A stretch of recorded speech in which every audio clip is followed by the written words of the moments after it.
জুলাইর সূত্রপাতা আজকে 12 তাইন এয়ারপোর্ট থেকে একলা একলা আগে পিছে নাই তাইনোর কোনো সহযোদ্ধা কথায় আছে না সুসঙ্গে সর্ববাস অসৎ সঙ্গে সর্বনাশ তাইনোর সর্বনাশ হইছে তাই নাই বাংলাদেশও আরো অনেকর সর্বনাশ হইছে তারা নিজের এমন ভাবে উপস্থাপনা করছিল মানুষের সামনে তারা কি না কি হই গেছিল থানাত বইয়া বইয়া কিতা ডায়লগ মারছিল আপনি আমাদের প্রশাসনের লোক আপনি আমাদের ছেলে থেকে গ্রেফতার করে নিয়ে এসেছেন আবার আপনি আমাদের বাড়িন করতেছেন বলতেছেন যে আদর হয়েছে কি হয়েছে পানি চুন আমরা টানা কিন্তু পুড়িয়ে দিয়েছিলাম এসআই সন্তুষ্টি কিন্তু আমরা জ্বালাই দিয়েছিলাম নিজের মুখে নিজের সর্বনাশ নিজে করছে আর এয়ারপোর্ট থাকি বারর তার উপরে অত বড় জামালা অত বড় বিপদ অত কিছু হইয়া যার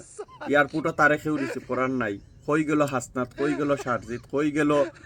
আবুল আর তাবুল আর কাবুল কেউ দিকে আইজান নাই সবাই শেষ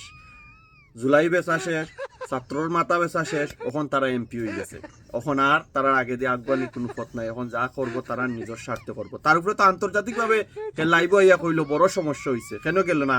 আসনাত কেন গেল না শারজিৎ কেন গেল না নাহিদ কেন গেল না আসিফ মাহমুদ কেন গেল না এয়ারপোর্ট